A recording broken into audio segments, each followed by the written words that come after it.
సినిమాయ నమః. నేను mister B. నా మాట సూటిగా ఉంటది, మ్యాటర్ క్లియర్ గా ఉంటుంది. మీరు చూస్తున్నారు మిస్టర్ బి ఛానల్. ఈ వీడియోలో మనం మాట్లాడుకుందాం విక్టరీ వెంకటేష్ నటించిన, అనిల్ రావుపూడి దర్శకత్వం వహించిన సంక్రాంతికి వస్తున్న movie 5 days total collections report. అలాగే గ్లోబల్ స్టార్ రామ్ చరణ్ నటించిన game changer movie 8 days total collections report. నటసింహ నందమూరి బాలకృష్ణ నటించిన Daaku Maharaaj first week total collections report. తేలిపోయింది, అర్థమైపోయింది. ఈ సీజన్ సంక్రాంతి విన్నర్ ఎవరో ఎటువంటి అనుమానం లేకుండా టాప్ పొజిషన్ లో సంక్రాంతికి వస్తున్న మూవీ ఉంది. ముందు నుంచి ఎక్స్పెక్ట్ చేసిందే అది. కాకపోతే రేంజ్ తో సంబంధం లేకుండా అన్ని లెక్కల్ని సరిచేసి క్లియర్ కట్ సంక్రాంతి విన్నర్ అనిపించుకుంది సంక్రాంతికి వస్తున్న మూవీ. అంటే సినిమా ప్రీ రిలీజ్ బిజినెస్ 40 కోట్లే. 40 కోట్లకి 10 కోట్లు ప్రాఫిట్ వస్తే బ్లాక్ బాస్టర్ అనేవాళ్ళు. అది ఆ సినిమా రేంజ్. కానీ అలా జరగల.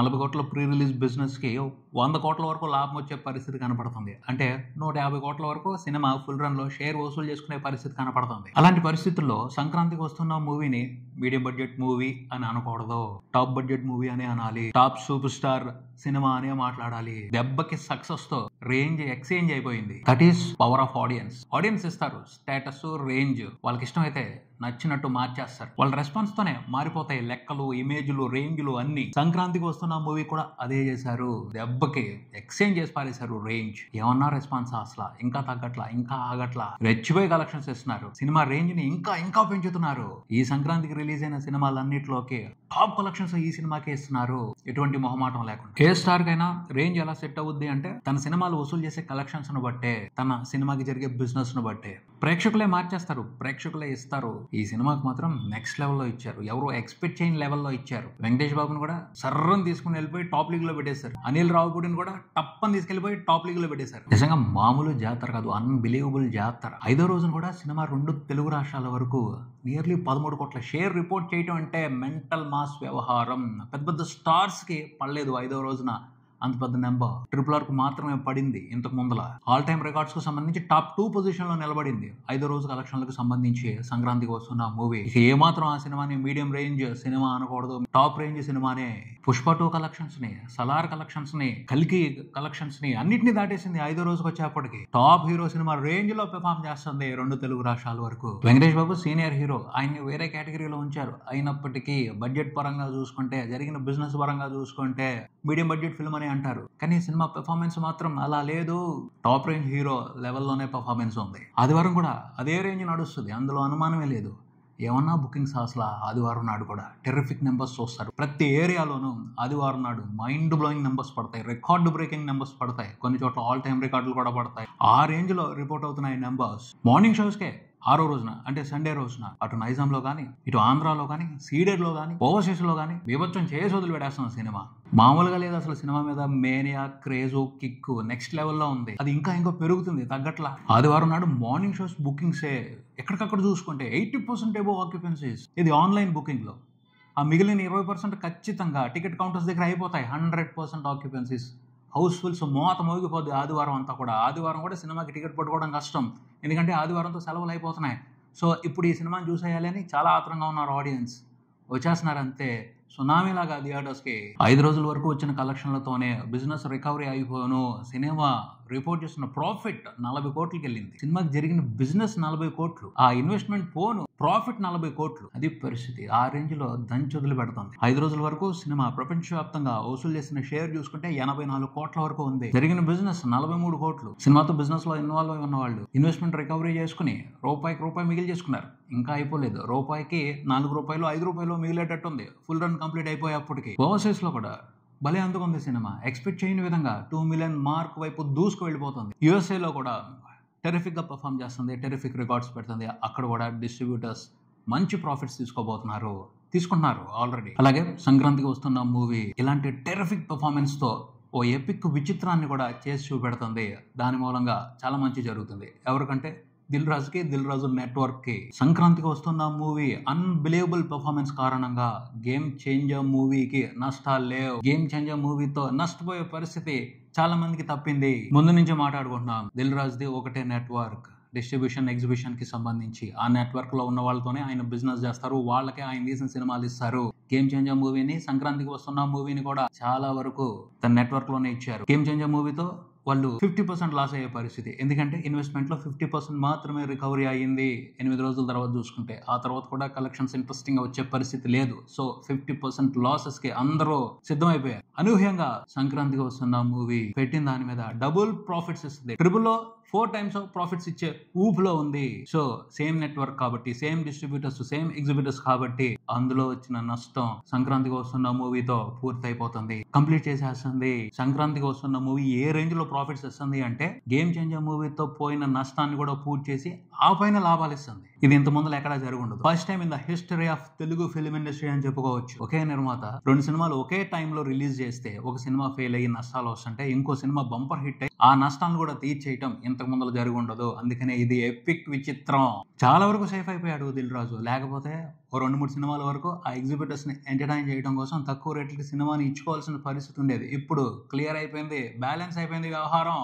అట్లీస్ట్ ఆంధ్రప్రదేశ్ వరకు గేమ్ చేంజర్ మూవీతో సేఫ్ అయిపోయినట్టే దిల్ రాజు. మిగతా స్టేట్లలోనూ హిందీలో బిజినెస్ పరిస్థితి ఏమిటో తెలియదు. అక్కడ నష్టాన్ని వేరే రకంగా క్యాలిక్యులేట్ చేసుకోవచ్చు. ఓవర్సీస్ లో కూడా నష్టం గట్టిగానే ఉంది. దానికి సంబంధించి కూడా సంక్రాంతికి వస్తున్న మూవీతో రిలీఫ్ వస్తుందో లేదో తెలియదు. కొంతవరకు అయితే రిలీఫ్ ఉంటుంది, పూర్తిగా అయితే ఉండకపోవచ్చు. కానీ ఆంధ్ర తెలంగాణ వరకు గేమ్ చేంజర్ మూవీతో కూడా దిల్ రాజుకి రిలీఫ్ వచ్చేసింది అంటే చాలా పెద్ద విషయం. కంప్లీట్ గా ఊపిరి పీల్చుకోవచ్చు, ఏ విధమైన టెన్షన్ లేకుండా. Full happies, all happies. Game changer మూవీతో బిజినెస్ లో ఇన్వాల్వ్ ఉన్న వాళ్ళు కూడా సూపర్ హ్యాపీస్. అద్భుతం. ఇది మిరాకిల్ అనుకోకుండా కొన్ని సందర్భాల్లో జరుగుద్ది. అది ఇదే. రామ్ చరణ్ కూడా ఎక్కువ వర్రీ అయిపోవాల్సిన అవసరం లేదు. చాలా న్యూస్ వస్తున్నాయి దిల్ రాజుకి నష్టం వచ్చిందని. తర్వాత ఒక సినిమా దిల్ రాజుకి ఎటువంటి రెమ్యునరేషన్ తీసుకోకుండా చేయాలి, ఆ సినిమాకి వచ్చిన బిజినెస్ లో ఎంత కొంత తీసుకోవాలి అన్న విధంగా మాట ఇచ్చారు అని కొన్ని న్యూస్ నడుస్తున్నాయి. నిజమో అబద్ధమో తెలియదు. కమిట్మెంట్ అయితే కమిట్మెంట్ ఉంటది రామ్ చరణ్ కి, కానీ దానికి సంబంధించి అంత వర్రీ అవ్వాల్సిన అవసరం లేదు.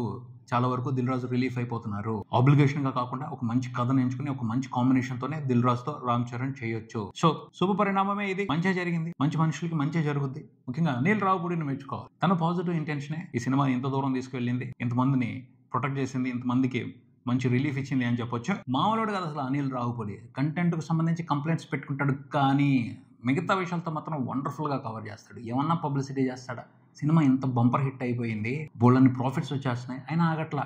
ఇంకా ప్రమోషన్స్ చేస్తున్నాడు సినిమాని. ఏదో రకంగా సినిమాని ఇంకా జనాల్లోకి తీసుకువెళ్ళడం కోసం, ఆ హైప్ తగ్గనివ్వకుండా ఉండడం కోసం చిన్న ప్రయత్నమో పెద్ద ప్రయత్నమో ఏదో ప్రయత్నం చేస్తానే ఉన్నాడు. ఇంకా ఇంటర్వ్యూలు ఏంటి స్వామి? ఇంకా ఎందుకు? అవసరం లేదు. రాజమౌళి ఎప్పుడో ఆపేసి హాయిగా ఏదో టూర్కి వెళ్ళిపోయేవాడు. నువ్వు వదిలిపెట్టట్లా. ఇంకా సినిమా మీద ప్రేమతో ఉన్నావు, ఇంకా వెళ్ళొచ్చు, ఇంకా బాగా రావచ్చు, ఇంకా చాలా మందికి ఉపయోగపడొచ్చు. ఏమన్నా చేస్తున్నారా అసలు మీరు దిల్ రాజు కోసం? Anil Ravipudi producers, director. మీరు మీలాంటి డైరెక్టర్ ప్రొడ్యూసర్స్ దొరకడం అదృష్టం. వాళ్ళు పంట పండుద్ది. మీతో సినిమా చేయటం అంటే జాక్ పాట్ కొట్టినట్టే. అలా ఉంది మీ పద్ధతి, మీ ఆలోచన విధానం చాలా మంచి సాంప్రదాయం. ఇదే కొనసాగించండి. ఖచ్చితంగా మిమ్మల్ని చూసి చాలా నేర్చుకోవాలి, చాలా మంది నేర్చుకుంటారు కూడాను. కాకపోతే ప్రమోషన్ కి సంబంధించి, సినిమాని ఎలా బతికించాలి అనే దానికి సంబంధించి, ప్రొడ్యూసర్ కి ఎలా రిలీఫ్ ఇవ్వాలి అనే దానికి సంబంధించి మిమ్మల్ని చూసి నేర్చుకోవాలి. కంటెంట్ కి సంబంధించి మాత్రం కొన్ని కంప్లైంట్స్ ఉన్నాయి, వాటిని మాత్రం ఒప్పుకునేదే లేదు. సమస్య లేదు, ఒప్పుకునేదే లేదు. దానికి సంబంధించి వేరే వీడియోలో మాట్లాడతాను. జరిగిన తప్పుల గురించి ఖచ్చితంగా డిస్కస్ చేయాల్సిందే. గేమ్ చేంజర్ మూవీ చూసుకుంటే 8 రోజుల తర్వాత ప్రపంచవ్యాప్తంగా సినిమా రిపోర్ట్ చేసిన నెంబర్ వరల్డ్ వైడ్ 100 కోట్లు దాటింది. అంతే,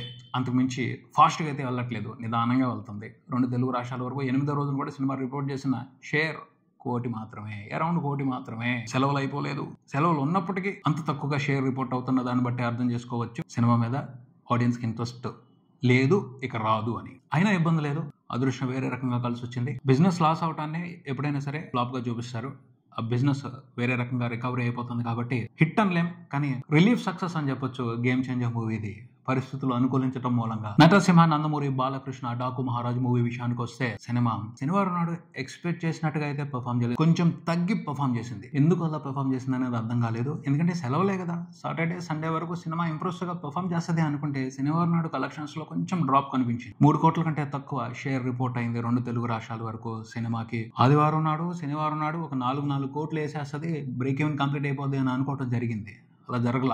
కంప్లీట్ సంక్రాంతికి వస్తున్నాం మేనియాలోకి వెళ్ళిపోయారు. డాకు మహారాజును కూడా కొంచెం లైట్ గా పట్టించుకుంటున్నారు. బాలయ్య బాబు ఫ్యాన్స్ మాత్రం చూడాల్సిన వాళ్ళు చూసేశారు. రెగ్యులర్ ఆడియన్స్ దగ్గర నుంచే కొంచెం సినిమాకి అటెన్షన్ తగ్గింది అని చెప్పుకోవాలి. Regular audience, family audience complete గా సంక్రాంతికి వస్తున్న మూవీ మేనియాలోనే ఉన్నారు. వాళ్ళు బాలయ్య బాబు గురించి తక్కువ పట్టించుకుంటున్నారు. Balayya Babu fans, hardcore fans, mass audience మాత్రమే ఈ సినిమాని ముందుకు తీసుకువెళ్తున్నారు. చూద్దాం మండే తర్వాత ఏమన్నా క్యాలిక్యులేషన్స్ మారతాయేమో. మండే తర్వాత డాకు మహారాజ్ మూవీకి కూడా కొంచెం ఇంపార్టెన్స్ ఎక్కువ ఇచ్చి ఎక్కువ కలెక్షన్స్ ఇస్తారో, లేకపోతే ఇంకా ఆ మేనియాలోనే కంటిన్యూ అవుతారో మండే తేలుద్ది. వారం రోజుల తర్వాత చూసుకుంటే 2 తెలుగు రాష్ట్రాల వరకు డాకు మహారాజ్ రిపోర్ట్ చేసిన టోటల్ షేర్ నియర్లీ 62 కోట్లు ఉంది. వరల్డ్ వైడ్ సినిమా టోటల్ గా రిపోర్ట్ చేసిన షేర్ చూసుకుంటే 73 కోట్లకు పైన ఉంది. సినిమాకి జరిగిన బిజినెస్ 80 కోట్లు, ఇంకా 7 కోట్లు రికవరీ అవ్వాలి. 7 కోట్ల షేర్ వస్తే సినిమాని హిట్ అంటారు. ఆదివారం నాడు వచ్చే కలెక్షన్లతో కూడా హిట్ స్టేటస్ తీసుకునే పరిస్థితి కనిపించట్లేదు. యాక్చువల్ గా అయితే ఎక్స్పెక్ట్ చేయడం జరిగింది శుక్రవారం, శనివారం, ఆదివారం వచ్చే కలెక్షన్లతో డాకు మహారాజ్ కూడా బ్రేక్ ఈవెన్ కంప్లీట్ చేసేసుకుంటాడు అని. కానీ ఎందుకో తగ్గాయి. కంపారిటివ్లీ ఎక్స్పెక్ట్ చేసిన దానికంటే నెంబర్స్ తగ్గాయి. ఆదివారం నాడు చూసుకుంటే మహా అయితే 4 కోట్ల షేర్ వచ్చేట్టు కనబడుతుంది. ఇంకో 3 కోట్లు కొరత పడుద్ది. సోమవారం, మంగళవారం, బుధవారం వచ్చే కలెక్షన్లతో ఆ ఫార్మాలిటీ కంప్లీట్ అయ్యే అవకాశం కనబడుతుంది. ఆ పైన సినిమా రన్ ఎలా ఉంటది అనేది చూడాలి. డాకు మహారాజ్ మూవీ వరకు అయితే బిజినెస్ లో ఇన్వాల్వ్ అయి ఉన్న వాళ్ళు ఎవరో కూడా నష్టపోయే పరిస్థితి లేదు. అందరూ కూడా మంచిగా బ్రేక్ ఈవెన్ చేసుకుంటారు. ఓవర్సీస్ లో కూడా సినిమాకి బ్రేక్ ఈవెన్ అవుతుంది. అందరూ కూడా ఇంట్రెస్టింగ్ ప్రాఫిట్స్ తీసుకుంటారు. ఆ పరిస్థితి అయితే ఉంది. కాకపోతే హ్యూజ్ ప్రాఫిట్స్ తీసుకునే అవకాశం లేకుండా పోయిందని అనిపిస్తుంది. ఎందుకంటే స్లో అయింది, అనూహ్యంగా స్లో అయింది. సెలవులు ఉన్నప్పుడు స్లో అవ్వకూడదు, సినిమా అయింది. సో లాంగ్ రన్ ని ఎక్స్పెక్ట్ చేయడం కష్టమే. 100 కోట్ల షేర్ మార్క్ ని టచ్ చేస్తుందా లేదా అన్నది ఇంకొంచెం సస్పెన్స్ మ్యాటర్ అయింది. చూడాలి మరి ఏం జరుగుద్దో. ఇదే ఇక్కడికి మరో వీడియోతో మళ్ళీ కలుద్దాం. ఈ వీడియో మీకు నచ్చితే లైక్ చేయండి, మీ ఫ్రెండ్స్తో షేర్ చేసుకోండి, మీ అభిప్రాయాన్ని కామెంట్ చేయండి, ఈ ఛానల్ని సబ్స్క్రైబ్ చేయండి. నేను mister B. Keep watching mister B channel. Thank you.